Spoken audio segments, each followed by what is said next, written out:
Delete Law's Jose Chille DeCastro overstates his donations to Craig Hendry's GoFundMe, then fails to promote Hendry on his newest livestream. Floyd Wallace demands money from his fans for clubbing activities, or else no more live streams ever. DirectD says that he's facing federal cyberstalking charges. Will the FBI get involved in his insanity?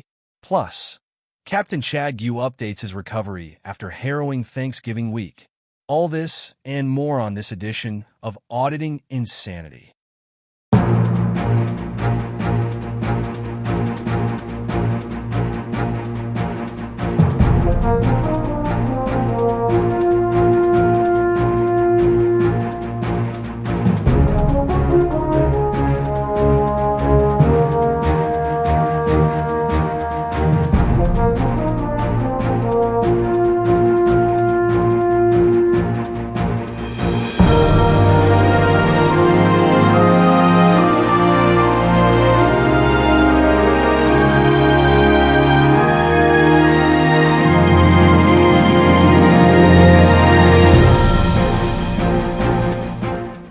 Good afternoon, and welcome to another edition of the Auditing Insanity Newscast powered by ReallyCoolNews. I'm AI Johnny Jones, and I'm here to take you through news stories featuring Delete Law's Jose Chille DeCastro, Craig Hendry, Floyd Wallace, DirectD, Chad Gue, and your favorite and mine, Floyd Wallace. With such a loaded show after such a boring weekend, let's dive right in with the news as I ask you to focus on. Jose Chille DeCastro's return to live streaming on Monday failed to pop the market for the funds he's associated with, as the entire market put up goose eggs for Monday, with DeCastro failing to more than half-heartedly promote the GoFundMe campaigns of any of his associates. DeCastro made a brief mention of Craig Hendry on his livestream, alienating associates like Beezy Watchdog, who is also raising funds for his legal defense on GoFundMe. DeCastro claimed that he has put money on Hendry's GoFundMe and has contributed over $1,000 to Hendry's GoFundMe campaign. This is deceptive, as Hendry's new GoFundMe hasn't had a donation in a week now, standing at $885 out of a $15,000 goal, with DeCastro listed as giving a $100 donation over 8 days ago. No anonymous donations combined or standing alone make up more than another $100 towards the fund. Hendry's second older campaign stands at $3,471 out of a $4,000 goal, and has only received a single donation of $50 since DeCastro accidentally promoted it last week. There are no new donations from DeCastro in that period. Even taken as a whole, with all of DeCastro's fans being included in his donation, there were several $100s in donations made before DeCastro got involved in the newer campaign, and over $3,400 contributed to the older campaign before he became involved. His contributions along with his followers could account for $500 at best of the overall take for last week. DeCastro's 4-hour-long broadcast was intended to showcase his help of fellow First Amendment auditor Oklahoma Cop Watch with a critique of a recent interaction between the YouTuber and police. After several false starts, as Oklahoma Cop Watch was too busy putting up Christmas lights to attend his own interview, the two got together for the interview. DeCastro's main advice consisted of having Oklahoma Cop Watch's hearings delayed for as long as possible, as police officers tend to quit the force a lot, and he could catch a break, and the police officer might now show up to the hearing. DeCastro returned to reviewing anti-police videos during the live stream, with fans warning DeCastro about his high blood pressure and advanced weight issues. DeCastro had claimed at the start of the video that he had eaten so much over the past few weeks that he was now wearing a 2XL hoodie from his own marketplace. As DeCastro went to bring out JD, his anti-police Southern character, he received several super chats reminding him that he needed to slow down and watch his blood pressure.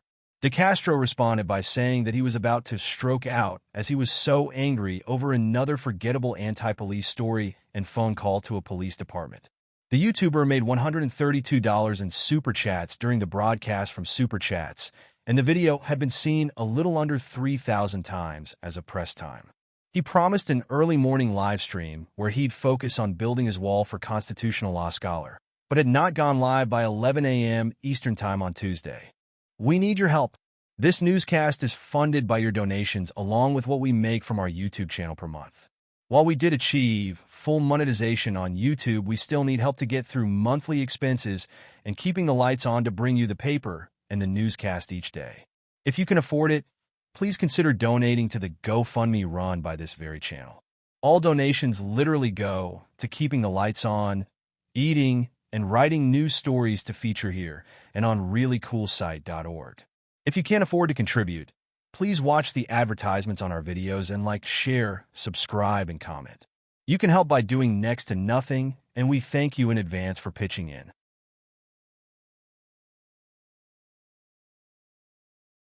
Direct D to face federal cyberstalking charges? Christopher Direct D Ruff briefly went live on his YouTube channel Monday evening to address possible federal cyberstalking charges that may be brought against him by the Federal Bureau of Investigation on behalf of Maricopa County, Arizona, County Attorney Rachel Mitchell. Ruff claimed that he had a report from attorney Vladimir Gajic that Mitchell and fiancé Paul Stout had filed a complaint about Ruff to the FBI. The report supposedly was about Ruff releasing a video on Twitter/X featuring the song Bodies by Drowning Pool that shows Mitchell's face and the signatures of Mitchell and Stout. The YouTuber claimed that he was a journalist and that his video was a normal part of his journalistic practices. He explained that everything in the video, from the signatures of Mitchell and Trout to their signatures, were public information, and scoffed at the idea that the video itself could be seen as a threat. Ruff spent a great deal of time correcting the report that Mitchell was reporting him to the FBI for his activities on YouTube. When he clearly posted the video on Twitter/X, Ruff exclaimed that Twitter/X's lax policies on copyrighted material meant that he could post videos featuring music on the service instead of on YouTube. Ruff then played a snippet of the video on his YouTube stream. The Phoenix New Times reported that Stout recently saw an injunction against Gajic upheld by the Maricopa County Superior Court. That article confirmed a long-standing social media feud between the men, in which Stout admitted using burner accounts on Twitter/X to attack Gajic and other people who criticized his fiancée online. Gajic is famous for a 2018 incident in Phoenix, where he was attacked by his own client in court. That client punched him in the mouth after Gajic reportedly ignored the client during a court hearing. Gajic was later suspended from his role as a contract attorney for the county. Mitchell recently filed a complaint to the Arizona State Bar Association against Gajic for his comments about her online.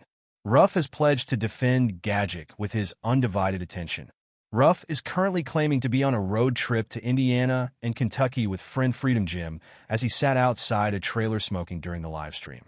Rumors have circulated that the purpose of the trip is for Ruff to mess with Christopher for public safety writer as part of the ongoing dispute between the YouTubers.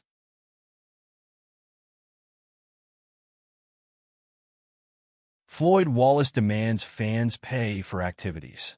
The former Mr. Passport Bro, Floyd Wallace, went live on his foreign-only YouTube channel early Tuesday morning to announce that he was sticking to his pledge not to feature anything exciting on his live streams, as his viewers did not deserve excitement until they started donating to his cause.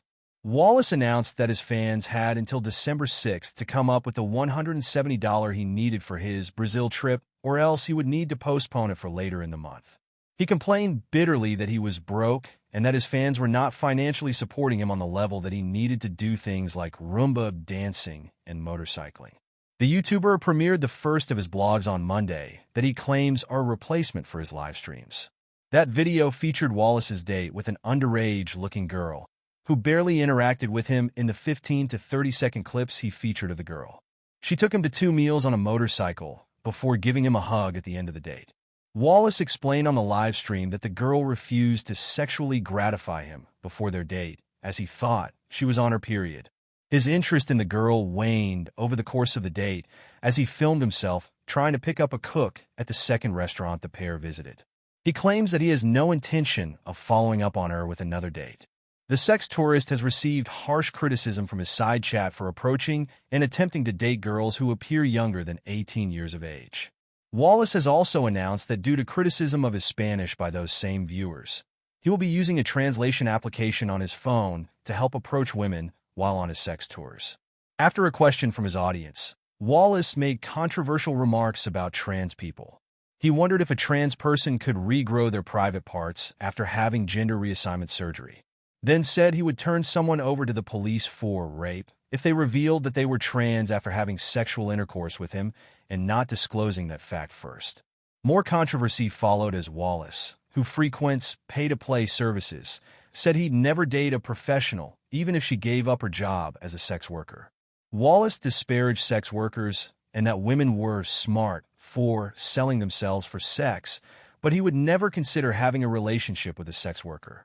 Wallace returned to complaining about his fans and a lack of donations from his fans, and said he'd go to a strip club for a $500 donation, but would not film it because of the possibility of a community guideline strike due to nudity. The YouTuber was lazy in his approach to those donations, forgetting to give out his Cash App, PayPal, or GoFundMe during the live stream. He relied on super chats throughout the event, making $37 for his efforts on the stream. Wallace reminded his moderators that dues payments for moderation tools were currently due, and it was $10 for basic moderation tools and $25 for moderation manager tools. He is expected to livestream again on Tuesday.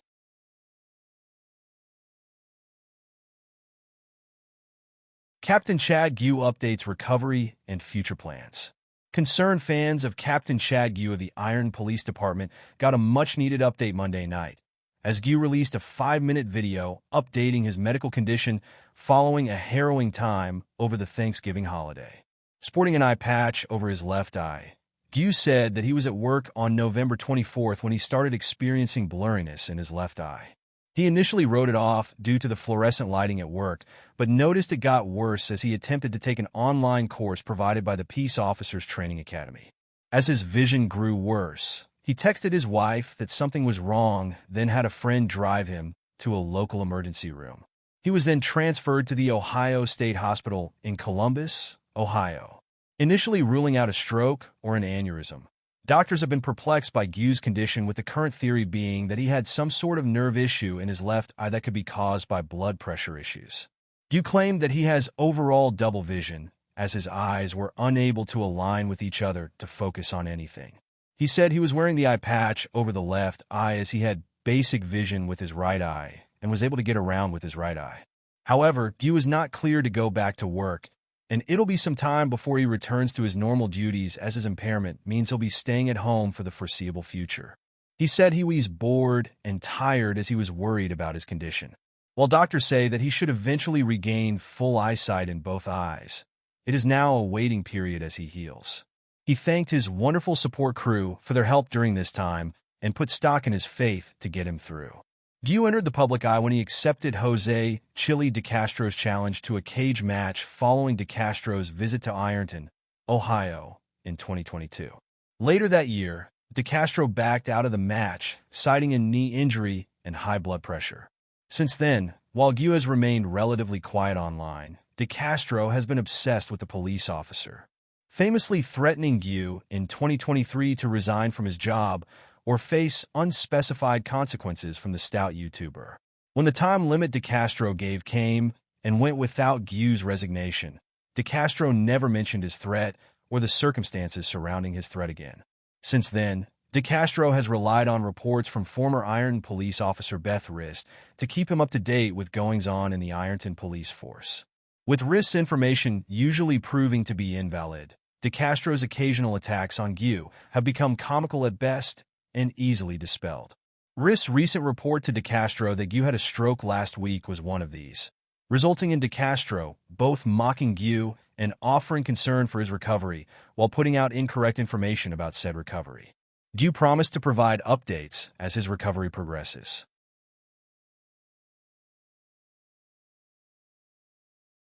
And we're back. Remember, tonight at 8 p.m. Eastern, Touche returns to our livestream with an update on the situation with Glenn Serio after the Sweep the Leg Challenge today. Please stop by tonight to hear all about it. Until then, have a happy and safe Tuesday, everyone.